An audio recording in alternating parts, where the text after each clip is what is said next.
Hello friends, welcome to the UPSC analyser. तो आज हम 17 अक्टूबर का इंडियन एक्सप्रेस डिस्कस करेंगे। तो यहाँ पर फर्स्ट न्यूज़ है, 2 more migrant workers from Bihar and UP killed in Jammu and Kashmir.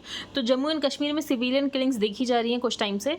अब यहाँ पर आर्टिकल 370 के बाद यहाँ पर नॉर्मेलसी, ऐसा सोचा गया था कि नॉर्मेलसी आएगी, लेकिन यहाँ पर जो नॉर्मेलसी है वो नहीं देखी जा रही क्योंकि सिविलियन किलिंग्स बहुत ज़्यादा हो रही है। तो यहाँ पर जो 1990 की सिचुएशन थी वैसा कुछ दिखाई दे रहा है। तो a week after a series of attacks on civilians especially non Muslim set off alarm bells from Srinagar to Delhi, militants struck again on Saturday evening killing 2 non locals. तो सबसे पहले वो माखनलाल बिंद्रू को मार दिया गया था, उसके बाद फिर स्कूल में एक प्रिंसिपल और टीचर को मार दिया गया। ये सारे लोग माइनॉरिटी कम्युनिटी से थे और यहाँ पर 2 और लोगों को मार दिया गया। इससे पहले बिहार से एक वेंडर था, उसको मार दिया गया था।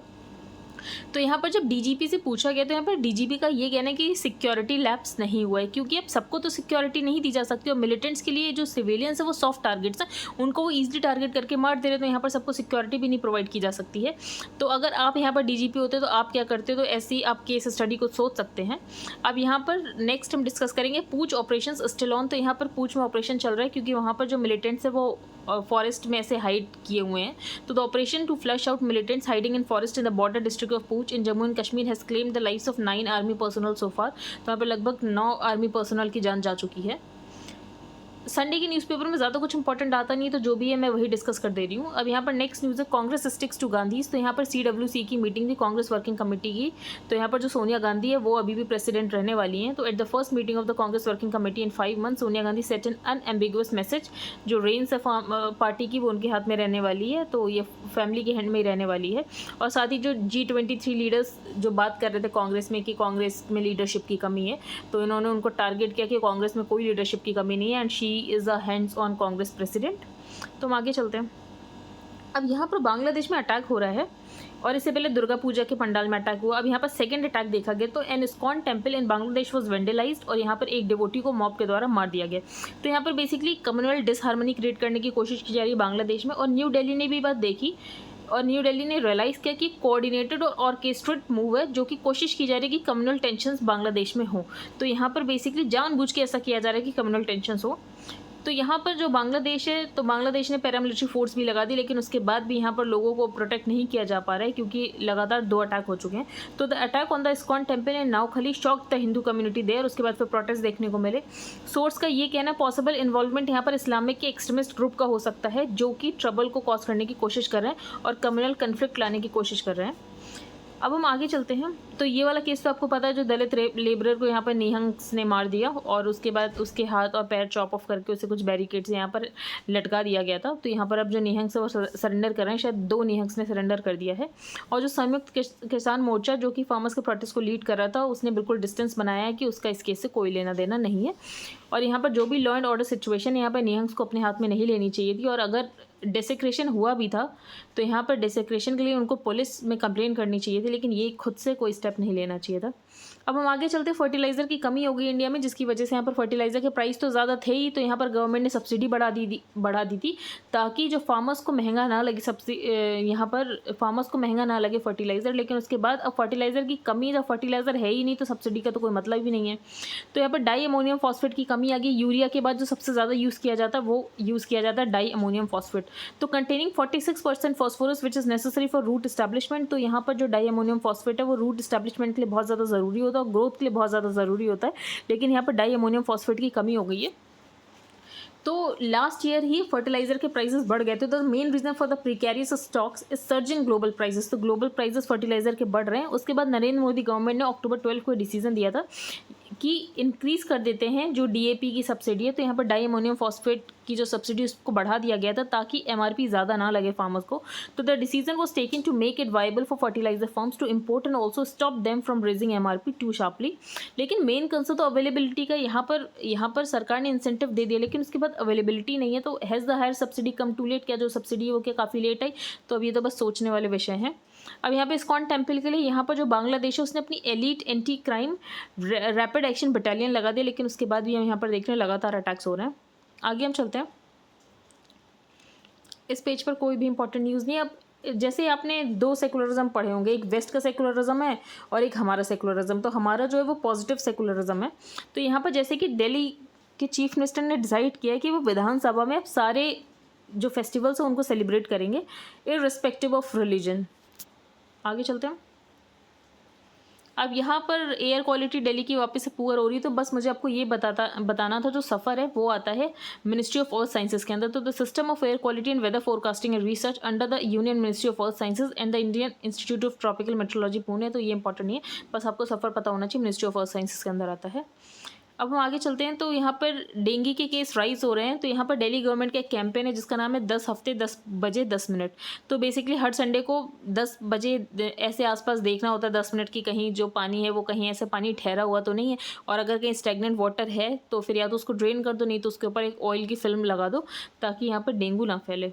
अब हम आगे चलते हैं। अब यहाँ पर जो टीचर्स हैं उनको नॉन टीचिंग्स रोल इतने ज़्यादा दे दिए जाते हैं कि वो अपनी टीचर वाली जॉब पर फोकस ही नहीं कर पाते, और ऐसे दिल्ली में भी देखा जा रहा है। तो जो स्कूल्स हैं वो अब क्लासेस 9 से लेकर 12 तक खुल चुके हैं, प्री बोर्ड एग्जामिनेशंस भी हो रहे हैं, लेकिन उसके बाद भी जो गवर्नमेंट स्कूल के टीचर्स हैं उनको नॉन टीचिंग रिस्पॉन्सिबिलिटीज़ बहुत ज़्यादा दे रखी है। फॉर एग्जाम्पल वैक्सीनेशन सेंटर पर, इसके अलावा ऑक्सीजन सेंटर्स, ट्रेसिंग वर्क, इतने सारे काम दे दिए जा रहे हैं जिसकी वजह से वो अपनी टीचर की रिस्पॉन्सिबिलिटी नहीं निभा पा रहे हैं। तो यहाँ पर उन्होंने प्रोटेस्ट कर रहे हैं कि हमें अब इन नॉन टीचिंग ड्यूटी से फ्री किया जाए। तो with schools open for classes 9 to 12 since September 1 and pre-board examinations around the corner, government school teachers and principals are pushing for teachers to be relieved from district administration from non-teaching duties। हम आगे चलते हैं। अब ये खैर important तो है नहीं, कांग्रेस वर्किंग कमेटी ने क्या बोला कि इंडिया को अब इलेक्टोरल ऑटोक्रेसी से जाना जाता है, डेमोक्रेसी से नहीं जाना जाता है। जो यहाँ पर गवर्नमेंट है वो सब कुछ बेसिकली नेशनल मोनेटाइजेशन में सब कुछ प्राइवेट के हाथों में दे रही है, और फिर यहाँ पर एयर इंडिया का प्राइवेटाइजेशन कर दिया। इसके अलावा जो पब्लिक सेक्टर की इंडस्ट्रीज़ होती हैं वो सिर्फ प्रॉफिट के लिए नहीं होती, उसका सिर्फ स्ट्रैटेजिक और इकोनॉमिक ऑब्जेक्टिव नहीं होता, उसका सोशल ऑब्जेक्टिव भी होता है। तो यहाँ पर जो पब्लिक सेक्टर है उसका इंपॉर्टेंस इसीलिए भी है क्योंकि उसके कुछ सोशल गोल्स होते हैं, जैसे कि शेड्यूल ट्राइब्स और जो माइनॉरिटीज़ है उनका एम्पावरमेंट का भी एक गोल होता है जो कि पब्लिक सेक्टर के पास होता है। हम आगे चलते हैं। तो अब इंडिया यहाँ पर अफगानिस्तान में यहाँ पर इंडिया सेंटर स्टेज लेने वाला, वो कैसे? तो यहाँ पर national security adviser Ajit Doval ने अब डिसाइड किया है। तो अजित डोवाल की टीम ने एक डिसाइड किया कि हम एक इनिशिएटिव लेंगे जहाँ पर हम अफगानिस्तान से रिलेटेड बातचीत करेंगे और हम बाकी कंट्रीज़ को यहाँ पर इन्विटेशन भेजेंगे, जिसमें हम पाकिस्तान को भी इन्विटेशन भेजेंगे।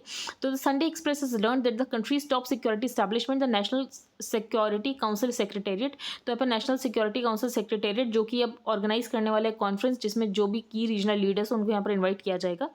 तो यहाँ पर जो भी नेबर्स हैं जैसे कि पाकिस्तान, ईरान, तजिकिस्तान, उज्बेकिस्तान, इसके अलावा जो की प्लेयर्स हैं जैसे कि Russia, China, US and European partners like the EU, France, Germany and the UK, तो इन सबको इन्वाइट किया जाएगा और यहाँ पर अफगानिस्तान को लेकर बातचीत होगी।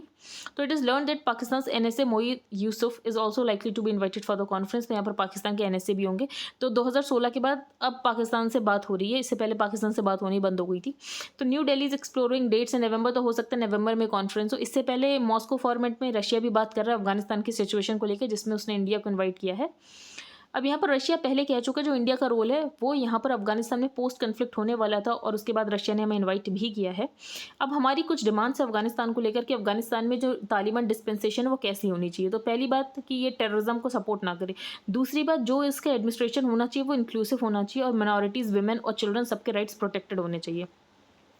अभी क्लियर नहीं है कि यहाँ पर जो कॉन्फ्रेंस होगी वहाँ पर तालिबान के रिप्रेजेंटेटिव्स आएंगे या नहीं आएंगे, तो वो जब होगा तब हमें पता चल जाएगा। इसके अलावा जो हमारे एक्सटर्नल अफेयर्स मिनिस्टर वो इजराइल जा रहे हैं, तो मीटिंग्स में जो भी निकल के आएगा वो हम नेक्स्ट पढ़ ही लेंगे, जो भी न्यूज़पेपर में आएगा। हम आगे चलते हैं। ये एक इम्पॉर्टेंट जजमेंट है।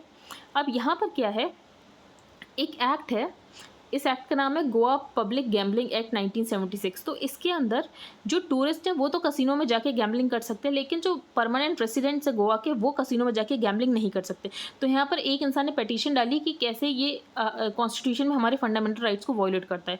तो डिसीजन टू, यहाँ पर कोर्ट ने ये ऑब्जर्व किया कि decision to prohibit entry for the person other than the tourist which exclude person domiciled और परमानेंट रेसिडेंट्स ऑफ गोवा, ये कॉन्शियस डिसीजन है जो कि स्टेट ने लिया है क्योंकि एविल कॉन्सिक्वेंसेज है। तो जहाँ पर एविल कॉन्सिक्वेंसेज की बात आ जाए वहाँ पर जो राइट्स है वो थोड़ा बैक स्टेज ले लेते हैं। अब यहाँ पर पिटिशनर का ये कहना है कि आर्टिकल 14 ऑफ द कॉन्स्टिट्यूशन को वॉयलेट करता है क्योंकि यहाँ पर जो परमानेंट रेसिडेंट्स है गोवा के उनको कसिनो में नहीं जाने दिया जा रहा है। तो ये जो डिस्टिंक्शन किया गया टूरिस्ट और नॉन टूरिस्ट के बीच में, ये रीजनेबल क्लासिफिकेशन नहीं है और ये आर्टिकल 14 को वॉयलेट करता है। तो ये पिटिशनर का कहना था। और साथ ही इस पिटिशनर ने चैलेंज किया था constitutional validity of section 13DE and 13G, और ये बोला गया था इसके द्वारा जो गोवा पब्लिक गैम्बलिंग एक्ट 1976 है वो against the spirit of the constitution है।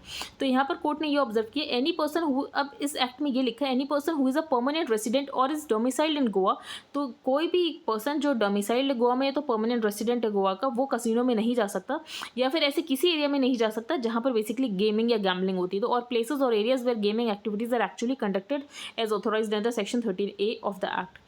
तो यहाँ पर activity of gambling can't be equated with any trade. अब यहाँ पर ये भी बोला गया जो गैम्बलिंग की एक्टिविटी आप उसको किसी ट्रेड के साथ इक्वेट नहीं कर सकते कि यहाँ पर आपको फ्रीडम है कि आप कोई भी प्रोफेशन को प्रैक्टिस कर सकते हो, कोई भी बिजनेस कर सकते हो, लेकिन यहाँ पर जो गैम्बलिंग है उसके इविल कॉन्सिक्वेंसेस है जिसके कारण यहाँ पर सिर्फ टूरिस्ट को अलाउ किया जा रहा है, वहाँ पे परमानेंट रेसिडेंट्स को अलाउ नहीं किया जा रहा है। हम आगे चलते हैं। तो यहाँ पर NSC and Isak Muivah basically national socialist council of Nagaland Isak Muivah की जो डिमांड है कि उनको सेपरेट फ्लैग और कॉन्स्टिट्यूशन चाहिए, तो वो अभी तक उसके ऊपर बने हुए हैं कि उनको सेपरेट फ्लैग और कॉन्स्टिट्यूशन चाहिए। अब हम आगे चलते हैं। अब ICMR ने स्टडी की जिससे ये पता चला है कि अगर यहाँ पर जो डोजेज है उनको मिक्स भी कर दिया जाए तो उससे कोई प्रॉब्लम नहीं। फॉर एग्जांपल एक कोविशील्ड की डोज ले लो और एक कोवैक्सीन की डोज ले लो तो ये बिल्कुल सेफ और इससे और ज़्यादा इम्यूनिटी जनरेट होती है। अब हम आगे चलते हैं। अब यहाँ पर पावर होती है कॉन्स्टिट्यूशन के अंदर आर्टिकल 311 क्लॉज 2 और इसमें सबसेक्शन C में ये पावर होती है कि जो एडमिनिस्ट्रेशन उसके पास पावर है कि किसी भी गवर्नमेंट एम्प्लॉय को वो सर्विस से निकाल सकते हैं, टर्मिनेट कर सकते हैं बिना एक इंक्वायरी किए। तो यहाँ पर आर्टिकल 311 क्लॉज 2 सबसेक्शन C में कॉन्स्टिट्यूशन में एडमिनिस्ट्रेशन के पास ये पावर होती है कि किसी भी गवर्नमेंट एम्प्लॉय को वो सर्विस से निकाल सकते हैं बिना इंक्वायरी किए। तो यहाँ पर इंक्वायरी कब नहीं करनी होती, जहाँ पर सिक्योरिटी ऑफ द स्टेट का मैटर आ जाता है वहाँ पर इंक्वायरी करना जरूरी नहीं है। तो and whereas lieutenant governor is satisfied under sub clause C of the provision to clause 2 of article 312 of the constitution. तो अगर यहाँ पर लेफ्टिनेंट गवर्नर या प्रेसिडेंट ये सेटिस्फाई हो जाता है कि interest of the security of the state में यहाँ पर इंक्वायरी नहीं की जा सकती, तो यहाँ पर बिना इंक्वायरी करे किसी भी गवर्नमेंट एम्प्लॉय को यहाँ पर सर्विस से टर्मिनेट कर दिया जाएगा। तो वाइल द आर्टिकल 311 क्लॉज 2, तो आर्टिकल 311 क्लॉज 2 तो ये बोलता है कि किसी भी गवर्नमेंट एम्प्लॉय को डिसमिस नहीं कर सकते बिना यहाँ पर इंक्वायरी किए और removed or reduced in rank except after an inquiry. लेकिन उसके ही सबसेक्शन C में लिखा है कि यहाँ पर इंसान को निकाल सकते हैं, टर्मिनेट कर सकते हैं गवर्नमेंट एम्प्लॉय को बिना इंक्वायरी के अगर यहाँ पर सिक्योरिटी ऑफ द स्टेट का मैटर आ जाता है। तो while the subsection C says that this clause shall not apply where the president of the governor as the case may be is satisfied कि interest of the security of state में यहाँ पर inquiry नहीं की जा सकती, तो यहाँ पर बिना इंक्वायरी किए उस गवर्नमेंट एम्प्लॉय को टर्मिनेट किया जा सकता है। अब हम आगे चलते हैं। अब यहाँ पर एक माउंट हैरियत आइलैंड है जिसका नाम बदल के यहाँ पर कर दिया गया है माउंट मणिपुर। तो बेसिकली उन लोगों के लिए है जिन्होंने अपनी जान दी थी, फ्रीडम फाइटर्स थे जो। तो Shah who was visiting the Andaman and Nicobar island said the government had decided to rechristen mount Harriet island in the union territory as Mount Manipur in the memory of those who sacrificed their life for the country from the north eastern state। तो north eastern state से जो freedom fighters थे जिन्होंने देश के लिए अपनी जान दी, तो उनके लिए यहाँ पर नाम बदल के क्या कर दिया गया, माउंट मणिपुर कर दिया गया। तो उनके सम्मान में ऐसा किया है। तो यहाँ पर आई होप आपको समझ आ गया। अब हम आगे चलते हैं। अब यहाँ पर एक तरीके की और वॉरफेयर की बात की गई है जो कि ड्रोन वॉरफेयर है। तो ड्रोन वॉरफेयर अभी फॉर एग्जांपल कुछ मंथ्स पहले यहाँ पर देखा गया कि ड्रोन से कैसे IED यहाँ पर जम्मू कश्मीर में लाए गए थे। तो यहाँ पर ड्रोन वॉरफेयर से लड़ने के लिए हमें काउंटर ड्रोन टेक्नोलॉजी हमारे पास होनी चाहिए। तो counter drone equipment, radar, jammers and drone kill guns have been inducted. तो यहाँ पर इंडक्ट कर दिए गए, लेकिन अभी भी जो ड्रोन थ्रेट्स हैं वो बहुत ज़्यादा हैं। तो ड्रोन को काउंटर करने के लिए हमारे पास कुछ होना चाहिए। तो drone warfare is a new challenge. Drones are an easy way to create mischief, to drop bombs and payload like weapons and ammunition. तो यहाँ पर हमें अपग्रेड करने की जरूरत है खुद को काउंटर ड्रोन टेक्नोलॉजी से लेकर।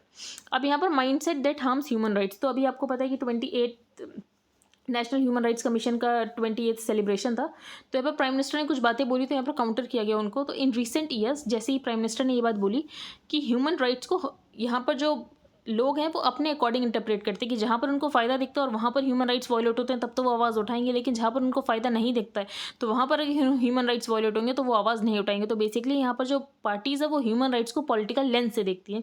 तो ये बात बोली थी प्राइम मिनिस्टर ने। तो 1948 में जब यूनाइटेड नेशंस जनरल असेंबली ने अडॉप्ट किया था universal declaration of human rights, तो यहाँ पर ये बोला था ये ऐसे राइट्स हैं जो हर ह्यूमन को मिलने चाहिए। अब यहाँ पर ऑथर ने ये बोला कि जो अभी हमारा इंडियन स्टेट है वहाँ पर कैसे लोगों के ह्यूमन राइट्स वायलेट किए जा रहे हैं। तो सबसे पहले तो ऑथर ने लखीमपुर खीरी वॉयलेंस को बताया कि वहाँ पर कैसे ह्यूमन राइट्स वॉयलेट किए गए फार्मर्स के। जैसे कि आर्टिकल 19 जो है universal declaration of human rights को, वो ये डिक्लेयर करता है कि हर इंसान के पास right to freedom of opinion और एक्सप्रेशन है। इस राइट में ये भी राइट इंक्लूड है freedom to hold opinions without interference. फिर आर्टिकल 20 ये बोलता है कि everyone has the right to freedom of peaceful assembly and association. तो जो प्रोटेस्टिंग फार्मर्स थे वो बेसिकली अपना ओपिनियन दिखा रहे थे, जो कि 3 फार्म लॉज यहाँ पर पास किए गए थे पार्लियामेंट के थ्रू। उसके बाद यहाँ पर क्या किया गया, मोड डाउन कर दिया गया। तो यहाँ पर बेसिकली उनके राइट टू लाइफ तक वॉयलेट हो गया। उसके बाद ऑथर ने यहाँ पर सेकंड केस दिखाया जहाँ पर ह्यूमन राइट्स वॉयलेट हो रहे हैं। तो ये भीमा कोरेगांव का केस है। तो भीमा कोरेगांव में जिन सोशल एक्टिविस्ट को यहाँ पर अरेस्ट किया गया था, उनको बेसिकली बेसिक नेसेसिटीज़ भी नहीं दी गई प्रिजन में। फॉर एग्जाम्पल एक यहाँ पर मिस्टर महेश रावत है, उनको आयुर्वेदिक मेडिसिन के लिए रिफ्यूज़ कर दिया गया। इसके अलावा यहाँ पर एक लेडी है मिस शोमा सेन, उनको एक चेयर नहीं दी गई, उनको अर्थराइटिस था, तो उनको चेयर देने के लिए लगभग इन्होंने 1 साल लगा दिया। तो यहाँ पर कैसे लोगों के बेसिक ह्यूमन राइट्स वॉयलेट कर रहे हैं कि आप किसी को सेपर नहीं दे रहे हो, आप यहाँ पर किसी को चेयर नहीं दे रहे हो, यहाँ पर किसी को फुल स्लीव स्वेटर नहीं दे रहे हो। और इसके अलावा जो महाराष्ट्र पुलिस से ये जो केस था भीमा कोरेगांव का, वो नेशनल इन्वेस्टिगेशन एजेंसी में ट्रांसफर कर दिया गया। तो यहाँ पर कैसे लोगों के राइट्स वॉयलेट हो रहे हैं। फिर यहाँ पर बताया गया कि यूनिवर्सल डिक्लेरेशन ह्यूमन राइट्स में कौन सा राइट किसकी बात करता है। तो to the best of my knowledge in the last over 3 years the prime minister has not uttered a word on the human rights of the prisoners. तो कैसे जो प्रिजनर्स की ह्यूमन राइट्स है वो वॉयलेट हो रहे हैं भीमा कोरेगांव केस में, और अभी तक यहाँ पर जो ट्रायल है वो तक शुरू नहीं किया गया है। हम आगे चलते हैं। तो ये नेक्स्ट आर्टिकल जो है ये भी ह्यूमन राइट्स के ऊपर ही है, तो हम ये डिस्कस करेंगे। तो सबसे पहले the prime minister expounded on his human rights misgiving at the 28th anniversary of the National Human Rights Commission। तो यहाँ पर NHRC की 28th एनिवर्सरी थी। तो यहाँ पर he said it was dangerous for democracy, जब ह्यूमन राइट्स को सेलेक्टिवली टारगेट किया जाता है कि पॉलिटिकल लेंस के थ्रू ह्यूमन राइट्स को देखा जाता है कि जब फायदा होता है तब तो ह्यूमन राइट्स कहीं वॉयलेट हो रहे हैं तो यहाँ पर आवाज़ उठाई जाती है, वरना नहीं उठाई जाती है। तो यहाँ पर ऑथर ने कुछ पॉइंट से प्राइम मिनिस्टर की इन्होंने असर्ट किया, लेकिन कुछ के साथ असर्ट नहीं भी किया है। तो ह्यूमन राइट्स यहाँ पर प्राइम मिनिस्टर ने एक बात ये बोली थी कि ह्यूमन राइट्स तभी मैटर करते हैं जब लोगों के पास बेसिक्स ऑफ लाइफ होता है। तो यहाँ पर ऑथर ने असर्ट किया कि हाँ ये बात ठीक है, अफर्मेटिव सेंस में बोला। तो he said a poor person who has to seek a recommendation to get a gas connection. कोई पुअर पर्सन है, किसी को गैस कनेक्शन मिल गया तो यहाँ पर उसको डिग्निटी मिली है, तो ठीक है, उसके ह्यूमन राइट्स हुए। Here I agree with mister Modi if what he meant was that poverty is the worst violation of human rights. तो यहाँ पर अगर प्राइम मिनिस्टर ये सोचते हैं कि जो पॉवर्टी वो worst form of human right violation है, तो इसमें ऑथर फुल एग्रीमेंट में where I part company with him is when he says that human rights do not matter to people. तो यहाँ पर सबसे पहले प्राइम मिनिस्टर ने एक बात ये बोली थी कि ह्यूमन राइट्स उन लोगों के लिए मैटर नहीं करते जिनके पास बेसिक राइट्स नहीं होते। तो बेसिक राइट्स जरूरी है, उसके बाद ह्यूमन राइट्स की बात आती है। लेकिन ऑथर ने बोला भले ही इंसान पुअर हो लेकिन उसके लिए भी ह्यूमन राइट्स उतने ही मायने रखते हैं। जैसे कि यहाँ पर ऑथर ने इमरजेंसी के बारे में बताया है कि इमरजेंसी में जब इंदिरा गांधी ने इमरजेंसी लगा दी थी तब लोगों को रियलाइज़ हुआ, भले वो पुअर लोग क्यों नहीं थे, उनको ये रियलाइज़ हुआ कि उनके राइट्स कैसे छीना गया है।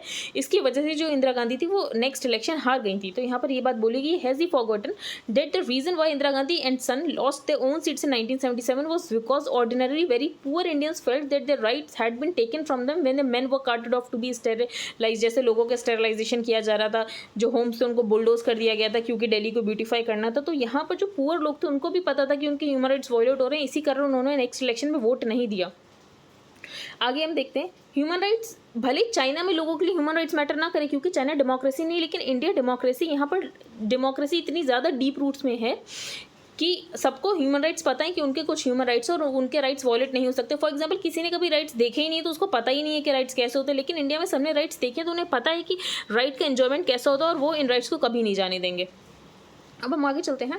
अब यहाँ पर ऑथर ने बोला है कि यहाँ पर दिल्ली कोर्ट में एक जज ने रिलीज़ कर दिया था, जैसे कि कुछ एक्टिविस्ट थे उनको रिलीज़ कर दिया था जिन्होंने सीएए के अगेंस्ट प्रोटेस्ट किया था।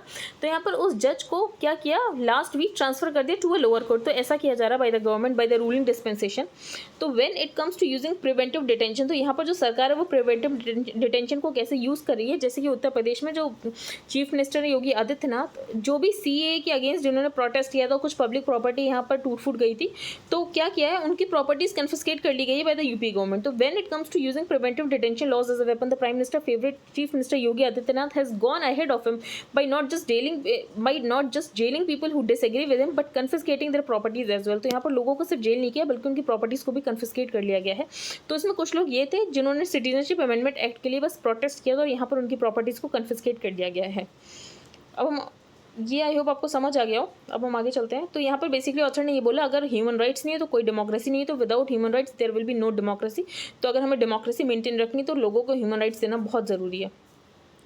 अब यहाँ पर एक फिर से अटैक हो गया है अफ़गानिस्तान में। तो यहाँ पर शिया मॉस्क में अटैक हुआ है और इस अटैक की रिस्पॉन्सिबिलिटी लिया है आईएसआईएस खुरासन ने। तो बेसिकली जो आईएसआईएस खुरासन है वो थोड़ा सुन्नी ग्रुप है, तो इसलिए वो शिया के अगेंस्ट यहाँ पर अटैक करता रहता है।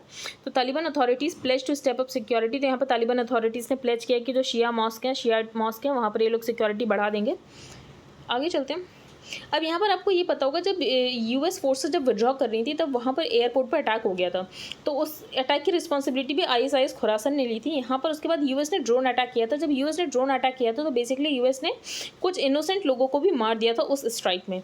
तो अब यहाँ पर यूएस ने ऑफर किया कि वो उनको कुछ कॉम्पनसेशन देंगे। तो the Pentagon offered unspecified condolence payments this week to the family of 10 civilians including 7 children, जिसको मिलिट्री ने एक्नॉलेज किया कि मिस्टेकनली उन्होंने यूएस ड्रोन अटैक में उन्हें मार दिया।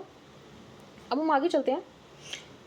अब Myanmar junta leader excluded from ASEAN summit in rare move. तो यहाँ पर जो आसियान समिट है उसमें म्यांमार के जंटा लीडर को नहीं बुलाया जा रहा, तो ये पहली बार ऐसा हो रहा है। तो south east Asian countries will invite a non political representative from Myanmar. तो यहाँ पर नॉन पॉलिटिकल रिप्रेजेंटेटिव को म्यांमार से यहाँ से इनवाइट किया जाएगा और यहाँ पर जो जनता के लीडर है उनको नहीं, या बेसिकली आपको पता होगा म्यांमार में कू हो गया था और वहाँ पर जो डेमोक्रेटिक लीडर है उनको हटा दिया गया था और यहाँ पर आर्मी ने सत्ता ले ली थी। The decision taken by foreign ministers from the association of south east Asian nation. तो जो आसियान के फॉरेन मिनिस्टर्स उन्होंने ये डिसीजन लिया कि यहाँ पर हम म्यांमार जुंटा से यहाँ पर किसी भी रिप्रेजेंटेटिव को नहीं बुलाएंगे और यहाँ पर हम नॉन पॉलिटिकल रिप्रेजेंटेटिव को बुलाएंगे। अब यहाँ पर जो आसियान है उसको इस बार करंट चेयर कर रहा है ब्रूनेई। तो अब हम आगे चलते हैं। यहाँ पर जो न्यूज़ है ये है कि चाइना के साथ जो हमारा डेफिसिट है वो कितना ज़्यादा बढ़ गया है। तो despite India's efforts to reduce dependence on Chinese imports, तो हम कोशिश कर रहे हैं कि चाइनीज़ इंपोर्ट पर हमारी डिपेंडेंस कम हो सके और हम सेल्फ रिलायंस पर भी फोकस करें। लेकिन उसके बाद भी जो चाइना के साथ हमारा बायलैटरल ट्रेड है वो बढ़ा है, लगभग 49.4% बढ़ गया है। इसके अलावा जो India's import from China's rose to $68.46 billion. तो हमारे जो इंपोर्ट्स है वो भी इतना ज़्यादा बढ़ गए हैं, लगभग 55.5% बढ़ गए हैं अगर लास्ट ईयर से कंपेयर किया जाए। तो इंपोर्ट्स बढ़ा है जिसकी वजह से चाइना के साथ हमारा ट्रेड डेफिसिट $46.55 बिलियन का हो गया है और लास्ट ईयर देखो तो ये $29.86 बिलियन का था। तो हमारा ट्रेड डेफिसिट भी बढ़ गया है। जो चाइना है वो इंडिया का टॉप ट्रेडिंग पार्टनर रहा है, उसके बाद यूएस, यूएई, सऊदी अरेबिया और सिंगापुर रहे हैं। अब चाइना से बहुत सारी चीज़ें हम इंपोर्ट करते हैं जैसे कि कंपोनेंट्स स्मार्टफोन्स के लिए। तो इंडिया में हम बेसिकली असेंबल करते हैं स्मार्टफोन्स को, लेकिन जो कंपोनेंट्स है वो चाइना से ही आते हैं, जैसे कि स्मार्टफोन्स के लिए कंपोनेंट्स, ऑटोमोबाइल्स, टेलीकॉम इक्विपमेंट। इसके अलावा जो एक्टिव फार्मास्यूटिकल इंग्रेडिएंट्स आते हैं, तो इंडिया जो है एक्टिव फार्मास्यूटिकल इंग्रेडिएंट्स के लिए अभी तक चाइना पे ही डिपेंडेंट है, जो कि बेसिकली मेडिसिन में यूज़ किया जाता है। तो हमारी चाइना के ऊपर डिपेंडेंस बहुत ज़्यादा है, जिसके कारण हमारा जो डेफिसिट है वो कम नहीं हो पा रहा है। अब यहाँ पर हम कोशिश करें कि बाकी और कंट्रीज़ के साथ भी FTAs हो सकें। अब लास्ट ईयर पावर मिनिस्ट्री ने इम्पोज कर दिया था डी फैक्टो बैन कि चाइना से कोई भी पावर इक्विपमेंट इंपोर्ट नहीं किया जाएगा। इसके अलावा BSNL और MTNL को ये बोला गया था जो चाइनीज़ टेलीकॉम कंपनीज़ हैं उनको यहाँ पर एक्सक्लूड कर देना चाहिए। और उसके अलावा सेंटर ने ये भी डिसीजन लिया था कि जो भी FDI इंडिया में आएगा, जो भी इंडिया को बॉर्डर करे उन कंट्री से अगर इंडिया में FDI आएगा तो यहाँ पर सेंट्रल गवर्नमेंट की अप्रूवल लेनी पड़ेगी। लेकिन उसके बाद भी हम देख रहे हैं जो चाइना के साथ हमारा ट्रेड डेफिसिट है वो बहुत ज़्यादा बढ़ गया इतने सारे स्टेप्स लेने के बाद भी। आई होप आपको आज का न्यूज़पेपर समझ आया। If you like the video then please like, share and subscribe. Thank you and have a nice day.